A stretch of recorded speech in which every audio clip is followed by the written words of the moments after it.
예. 찬송가 591장을 불렀는데 갑자기 2절부터 가는데 뭐죠? 이게 하모니 그게 나오는데 막 힘이 나는 거 있죠. 이게 참 아침마다 새롭고 주의 섭리가 아닌가 싶어요. 따로 노는 게 아니고 다른 모습이지만 이게 하나가 되는 것. 무슨 말씀이냐면 목사님이 앞에서 테너 소리를 탁 얹어주시니까 이제 찬양을 부르는데 훨씬 더 힘이 있는 거예요. 우리 성도 각자가 깨달음들은 좀 다를 수 있습니다. 실천은 좀 다를 수 있습니다. 근데 그게 하나로 조화를 이룰 적에 큰 힘이 되고 아름다운 조화로움이 되고 또 세상 사람들이 봤을 적에 참 아름답다, 조화롭다, 저게 신앙인가라는 것을 느끼지 않을까 싶습니다. 오늘 다소 긴 내용입니다. 26장 전체 말씀인데요. 길긴 하지만 어떻게 우리에게 다가올지, 그리고 핵심은 하나입니다. 이 부분들을 깨달을 수 있는 기대하는 마음으로 함께 읽어내가도록 하겠습니다. 1절 제가 읽고요, 교독하겠습니다. 19절까지. 네 하나님 여호와께서 네게 기업으로 주어 차지하게 하실 땅에 네가 들어가서 거기에 거주할 때에 네 하나님 여호와께서 네게 주신 땅에서 그 토지의 모든 소산의 맛물을 거둔 후에 그것을 가져다가 광주리에 담고 네 하나님 여호와께서 그의 이름을 두시려고 택하신 곳으로 그것을 가지고 가서 그때의 제사장에게 나아가 그에게 이르기를 내가 오늘 당신의 하나님 여호와께 아뢰나이다. 내가 여호와께서 우리에게 주시겠다고 우리 조상들에게 맹세하신 땅에 이르렀나이다 할 것이요 제사장은 네 손에서 그 광주리를 받아서 내 하나님 여호와의 제단 앞에 놓을 것이며 너는 또 내 하나님 여호와 앞에 아뢰기를 내 조상은 방랑하는 아람 사람으로서 애굽에 내려가 거기에서 소수로 거류하였더니 거기에서 크고 강하고 번성한 민족이 되었는데 애굽 사람이 우리를 학대하며 우리를 괴롭히며 우리에게 중노동을 시키므로 우리가 우리 조상의 하나님 여호와께 부르짖었더니 여호와께서 우리 음성을 들으시고 우리의 고통과 신고와 압제를 보시고 여호와께서 강한 손과 편 팔과 큰 위엄과 이적과 기사로 우리를 애굽에서 인도하여 내시고 이곳으로 인도하사 이 땅 곧 젖과 꿀이 흐르는 땅을 주셨나이다.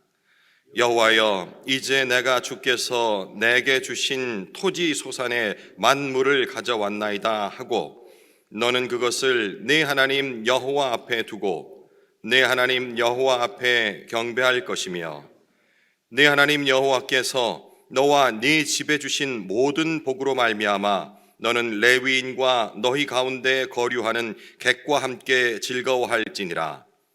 셋째 해 곧 11조를 드리는 해에 네 모든 소산의 11조 내기를 마친 후에 그것을 레위인과 객과 고아와 과부에게 주어 네 성읍 안에서 먹고 배부르게 하라.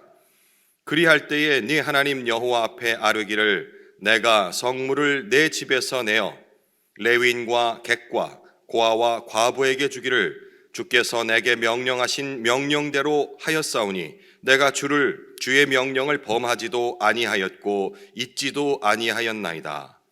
내가 애곡하는 날에 이 성물을 먹지 아니하였고 부정한 몸으로 이를 떼어두지 아니하였고 죽은 자를 위하여 이를 쓰지 아니하였고 내 하나님 여호와의 말씀을 청종하여 주께서 내게 명령하신 대로 다 행하였사오니 원하건대 주의 거룩한 처소 하늘에서 보시고 주의 백성 이스라엘에게 복을 주시며 우리 조상들에게 맹세하여 우리에게 주신 젖과 꿀이 흐르는 땅에 복을 내리소서 할지니라.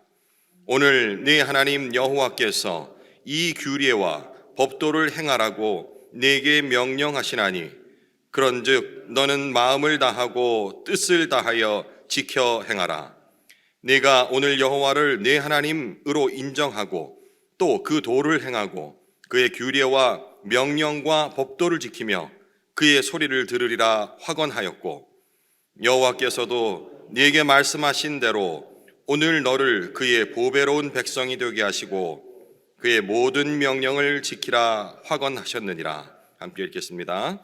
그런즉 여호와께서 너를 그 지으신 모든 민족 위에 뛰어나게 하사 찬송과 명예와 영광을 삼으시고 그가 말씀하신 대로 너를 네 하나님 여호와의 성민이 되게 하시리라. 아멘. 네, 오늘 본문은 크게 두 단락 정도로 나눌 수가 있겠습니다. 1절에서 15절까지 말씀은 가나안 땅에 이스라엘 민족이 들어간 후에 하나님께 드릴 성물, 그러니까 토지의 그 소산물을 어떻게 해야 하는지에 대해서 기록을 하고 설명을 하고 있고요. 그 이후에 16절에서 마지막 절 19절까지는 이런 가르침 율법을 순종할 때 비로소 하나님께서 이스라엘에게 아브라함에게 약속하셨던 그 언약이 비로소 이루어질 것이다 라고 설명을 하고 있습니다. 1절에서 11절까지 전반부의 이 토지 소산에 대해서 설명을 하고 있죠. 1절 보면은 네 하나님 여호와께서 네게 기업으로 주어 차지하게 하실 땅에 네가 들어가서 거기에 거주할 때에 라고 시작을 하고 있습니다. 이 1절은 2절 이후에 설명하게 될 그 규범들이, 그럼 이 규범들을 어디서 지킬 것이냐라는 부분을 먼저 명확하게 설명을 하고 있죠. 우리가 뭔가 이렇게 옷을 따뜻하게 입어야 돼 라고 얘기를 한다면 뭐 평상시 겨울에 따뜻하게 입어야 돼 라고 할 수도 있겠지만 밖에 나갈 적에는 이라는 앞에 단서가 달겠죠. 그리고 옷을 예를 들어서 뭐 어떤 넥타이를 메고 뭘 해야 돼? 언제? 누군가 초대받아서 공식 행사에 갈 적에는 이렇게 하듯이 오늘 이 주어진 율법들은 어디서 지켜야 하는지 부분을 1절에서 바로 나옵니다. 어디서요? 내 하나님 여호와께서 네게 기업으로 주어 차지하시게 할 땅에 들어가서 거기에 거주할 때에, 제가 이제 이 거주라는 이 단어에 주목해서 오늘 본문을 한번 풀어나갈 겁니다. 지금 이스라엘은 아직 가나안에 들어가지 못했죠. 광야를 떠돌고 있습니다. 그들은 거주하는 상태가 아닙니다. 우리가 주차, 이것도 정차, 주차 금지, 정차 금지 뭐 이렇게 적혀 있잖아요. 주차 금지는 아예 대놓고 있으면 안 되는 겁니다. 근데 그거보다 더 깐깐하게 들어간 게 정차도 금지, 잠깐 서는 것도 여기서는 안 됩니다. 위험하니까. 이런 것과 똑같습니다. 거주라는 것은 이제 거기에 집을 짓고 산다는 얘기예요. 아직까지는 그렇게 살지 못하고 광야로 떠돌고 이들에게 가나안 땅에 들어가서 거기서 거주하게 될 때에, 땅에 뿌리를 내고 살게 될 때에 어떻게 해야 된다라는 부분 2절부터 설명을 할 텐데 그 전제 조건이 이것이니라 라고 얘기를 하는 거죠. 구체적인 명령이 이제 2절부터 나옵니다.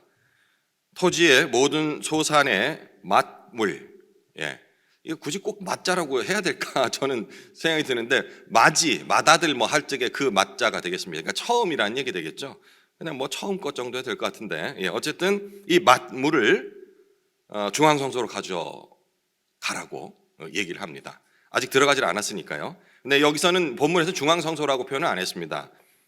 여호와께서 그의 이름을 두시려고 택하신 곳이라고 기록이 되어 있는데, 지난번에 우리 신명기 묵상할 적에 비슷한 내용이 있었죠. 12장에도 역시 그 11조와 관련된 내용을 설명할 적에 이거를 어디로 가지고 갈 거냐, 뭐 돈으로 바꿔서 가져갈 수 있다 할 적에도 똑같은 문장이 나옵니다. 여호와께서 그의 이름을 두시려고 택하신 곳이라고 표현했거든요.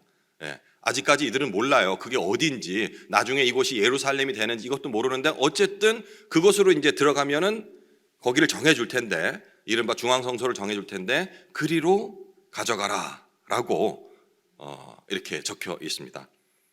오늘 그 2절 전반부에 나온 토지의 모든 소산물의 맏물이라 했는데, 토지의 소산물이라 하면 뭐 우리는 전혀 뭐 갈등도 없이 곡식과 뭐 열매들 이런 거 생각을 하죠.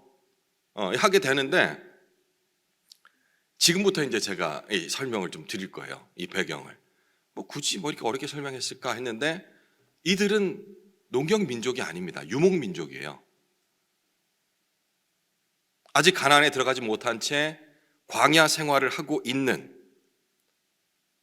좀 더 얘기를 해보면 농사의 경험이 아주 부족한 혹은 전무한 그런 민족입니다. 그러니까 땅의 소산물을 뭔가 이렇게 바친다 할 적에 어쩌면 좀 생소하게 느껴질 수도 있었겠다라는 생각을 우리가 한번 추측을 해봐야 됩니다. 우리는 뭐 직접 농사를 짓지는 않지만 대대로 농경문화 정착해서, 땅에 정착해서 살고 있던 민족이었기 때문에 땅의 소산물이라고 한다면 즉각적으로 그 이미지가 떠오르는데 이들에게는 그렇지가 않았다는 거죠. 더 한번 들어가 볼까요? 광야에 생활할 적에 이들은 뭘 먹고 살았습니까? 떠올려 보자고요. 우리가 아는 지식들. 예? 예, 만나와 메추라기 맞습니다. 만나가 뭡니까? 뭐 그들이 땅에 뿌리고 심고 뭐 거둔 아니죠. 예. 하나님께서 그냥 주십니다. 매일 먹을 만큼만. 뭐 욕심부려가 이틀째 갖고 있어봤자 다 나중에 썩어버린다. 이런 내용 다 기억나시죠? 그러니까 이들은 광야에 생활할 적에도 그들이 뭔가 일구고 뭐 뿌려서 일정 기간 관리를 하고 했던 경험이 없는 거예요. 그 이들에게 이제 거기 들어가면, 가나안에 들어가면은 내가 차지하게 할 땅, 뭐 이렇게 미래형으로 계속 말씀하시죠. 거기 들어가면은 거주하게 될 때, 이제 농사를 짓게 될 때, 여기 농사를 짓게 될 것이라는 얘기가 없습니다. 없지만 저는 그 내용들이 이 안에 내포되어 있구나라는 것을 이번에 알게 됐어요. 거기 들어가서 이제 땅을 일구고 살아가게 될 텐데 너희들의 생활 방식은 이래야 한다라는 부분을 얘기를 해주고 있는 거예요. 이 낯선 것을 우리가 경험하게 될 적에 보통 어떻습니까? 저는 목사님이 떠올렸는데 어제 밤에 이렇게 묵상하면서 와, 중국도 가셨었죠. 그리고 이제 우리 여기 다시 한국 들어오시기 전에 캐나다에서 또 오래 사셨잖아요. 낯설고 물철고 모든 것이 그 낯설은 환경 얼마나 막막하셨을까.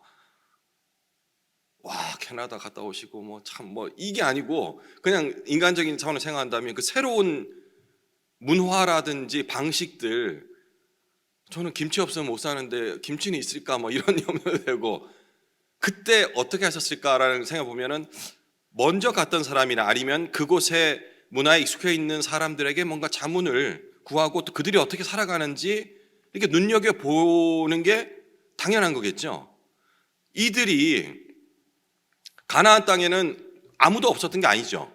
원래 살고 있던 원주민들이 있죠. 그들의 생활 방식을 보면서 뭔가 배우려 하지 않았을까라는 생각이 들더라고요.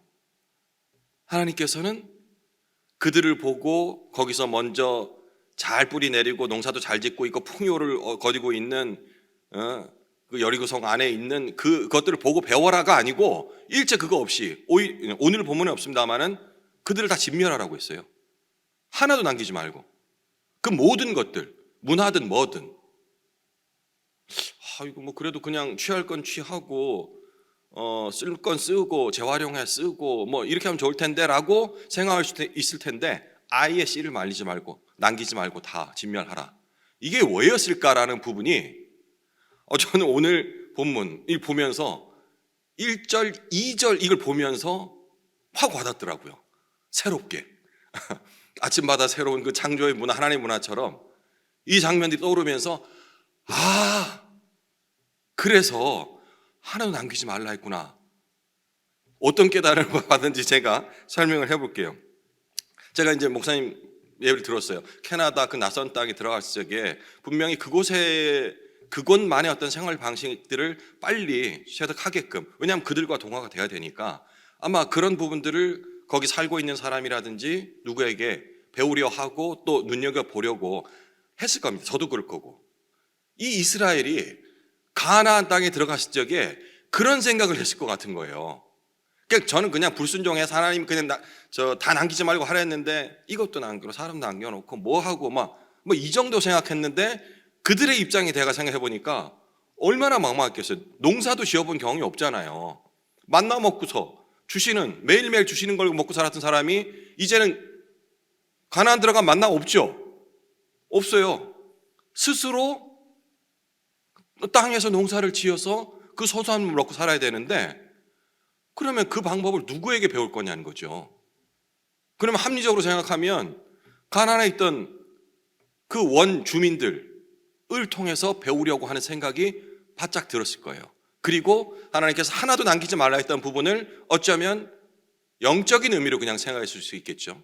무슨 말씀인지 알겠어요. 내 유익을 위해서 하지 말라 하신 말씀 같은데, 예, 그렇게 할게요. 이거는 우리가 이제 배워야 되니까 좀 남겨놔야 되지 않겠어요? 막 이런 합리화들이 막 떠올랐을 것 같아요. 그리고 전부 다 쓰던 기기들 이런 것들 하지 말라 했는데, 제사도 지내야 되니까, 하나님 제사 지내려면 이거 되게 멋진 제의 기구들이 다 있으니 이걸 하나님 위해 쓰겠습니다. 이런 식으로 계속 합리화시키고 변질하는 거예요. 오늘 얘기는 그걸 하지 말라는 거예요. 자세하게 적혀 있지는 않은데 그게 느껴지더라고요.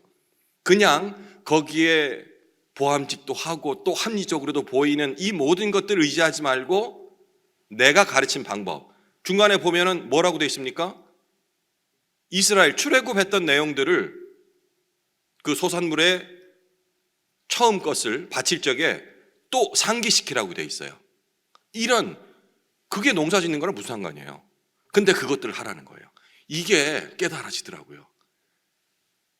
그 세상 가나안에 있던 그 문화와 모든 것들의 그 방식을 쫓아가지 말고 내가 지금 가르쳐주는 이 새 방식을 가지고 땅을 경작하고 살아가도록 하여라 라고 지금 얘기를 하고 있는 겁니다.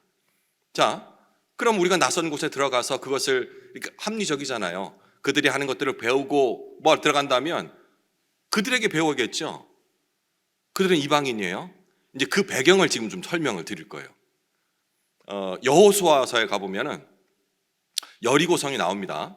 그 여리고성 어떻게 무너뜨릴까? 이것들을 정탐꾼을 보내 들어가는데, 정탐꾼들이 처음에 그 맞이해서 숨어있던, 같이 지냈던 그 집이 누구 집인지 혹시 기억나세요? 기생라합. 예. 기생라합 집. 근데 그 라합 집이 어디 있었냐니까, 성에 보니까, 여호수아에 보니까 여리고 성 벽 위에 그 기생라합 집이 있다고 돼 있어요. 여태까지 그냥 그거 있구나, 그 문화가 그런가 본데 라고 생각했는데, 한번 상상을 해보니까 저는 그 성을 가보질 못했는데, 그러니까 우리가 집이라고 한다면 최소한 눕고 하고 하려면 이게 그 여리고성 벽돌로 돼 있으니까 그 폭이 얼마나 되겠어요.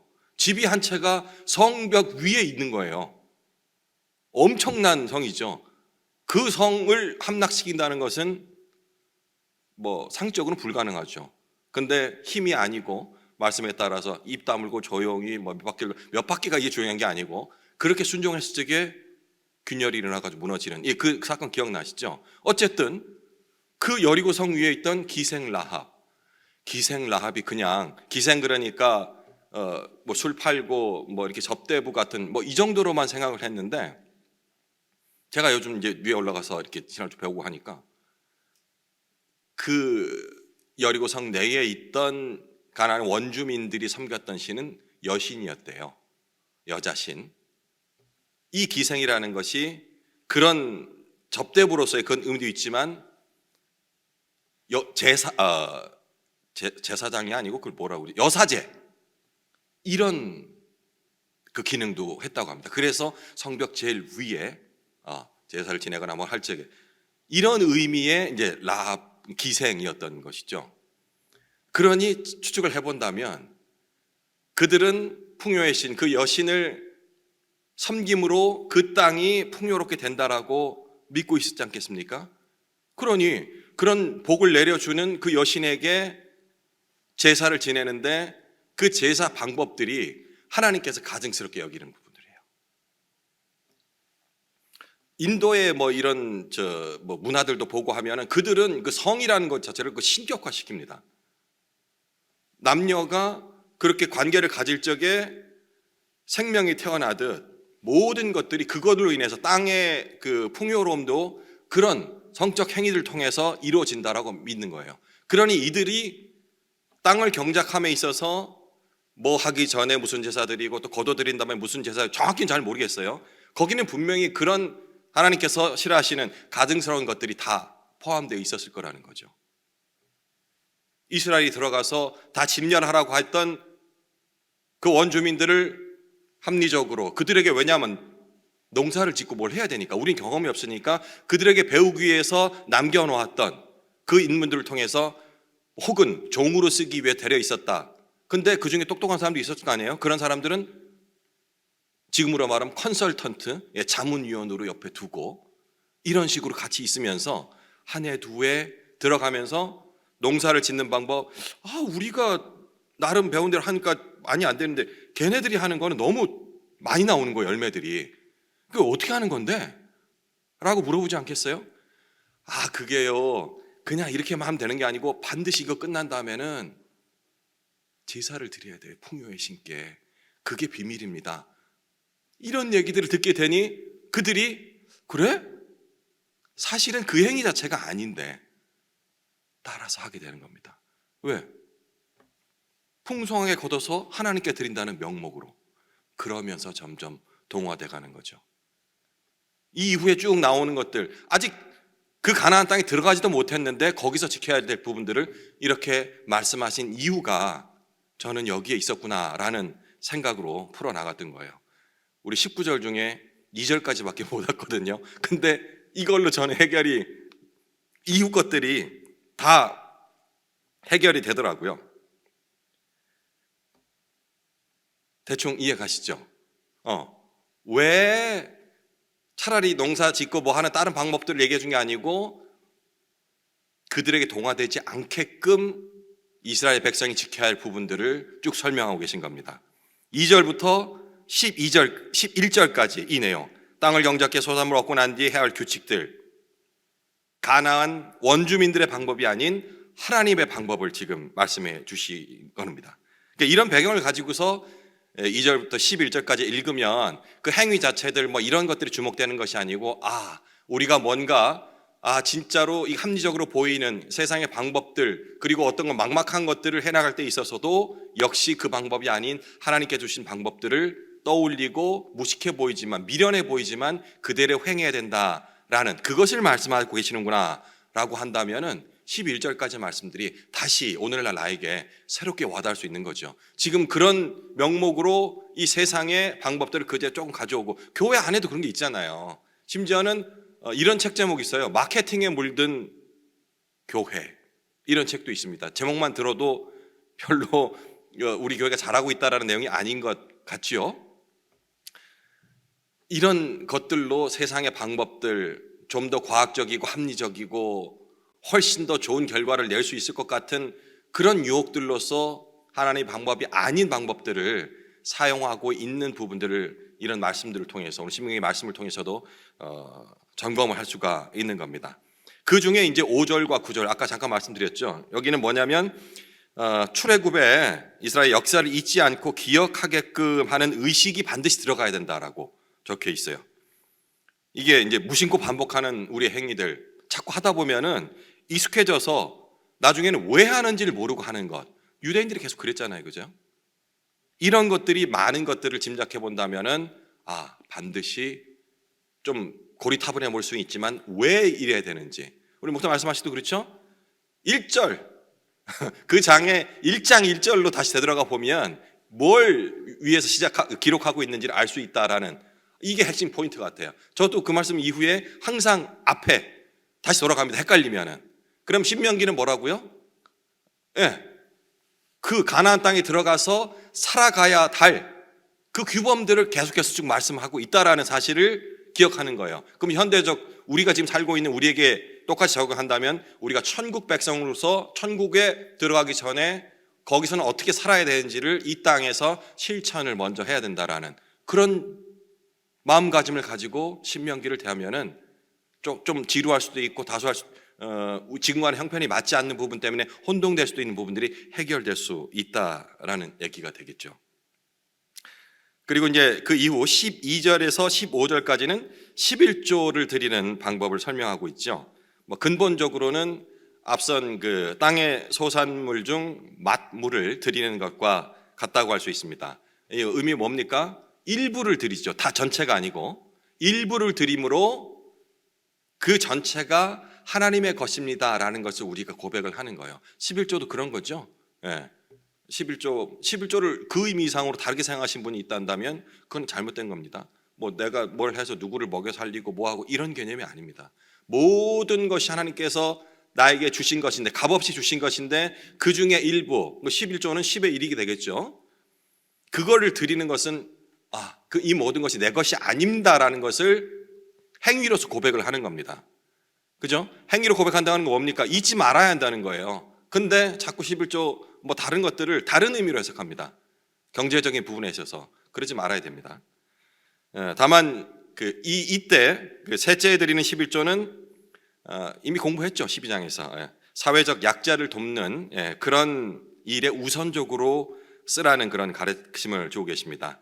사회적 약자를 돕는다는 것이 그냥 우리가 구제를 하고 뭐 한다는 개념이 아니고 계속해서 이제 쭉 이어지는 얘기가 이스라엘 공동체가 큰 힘을 받기 위해서는 불평등, 불균형, 차별 이런 것이 모두 없어야 한다라는 그 전제 하에 계속해서 얘기를 하는 겁니다. 우리가 많이 벌었으니까 감사함으로 도와라는 게 아니고 누구 하나 차별을 받거나 힘들어하는 사람이 있어서는 그 공동체가 건강해질 수 없다, 강성해질 수 없다라는 것을 계속 얘기한다라는 의미를 생각하면 되겠습니다. 그러니 뭔가 누구를 도울 적에 뭐 불쌍해서 돕는다 이런 마음 가지면 안 됩니다.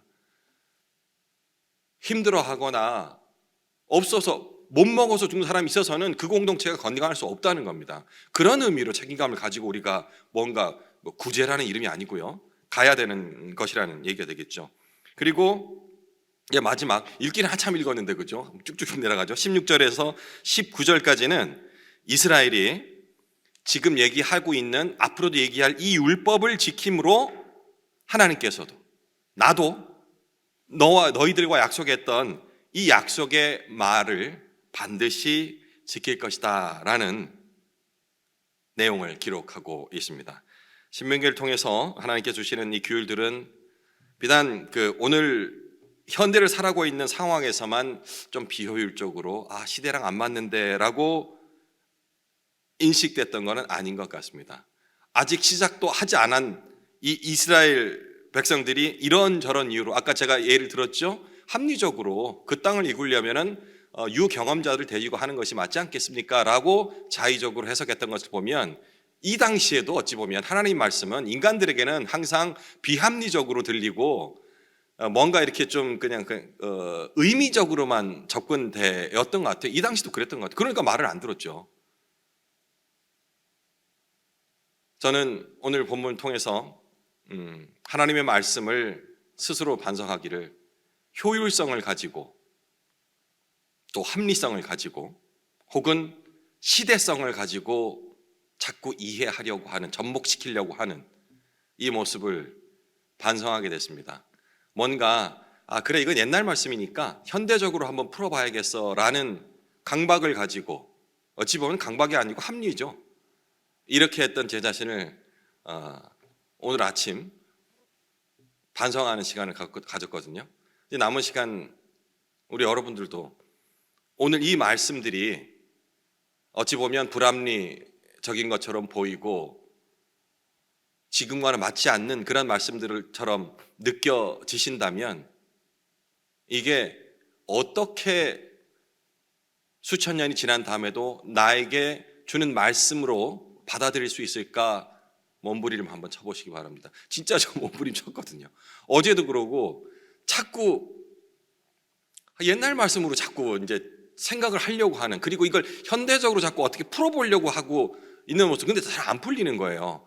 그래서 어제 큐티 우리 순장님 계시는데 거기도 그렇게 올려서 길게 못 올리고 제발 이 생각을 좀 끊어낼 수 있게 하나님 도와주십시오라고 기도를 했는데 이거 하루 만에 이렇게 또 응답을 주시고 이렇게 또 새롭게 와닿네요 하면서 감사의 기도를 오늘을 드릴 수 있었습니다. 오늘 여러분들도 좀 다소 긴 말씀입니다만은 다시 한번 이게 어떤 이스라엘에게 주신 말씀이 아니고 나에게 하나님의 백성인 우리에게 어떻게 주는가라는 걸 남은 시간 동안 함께 묵상하셨으면 좋겠습니다. 자, 묵상하시겠습니다.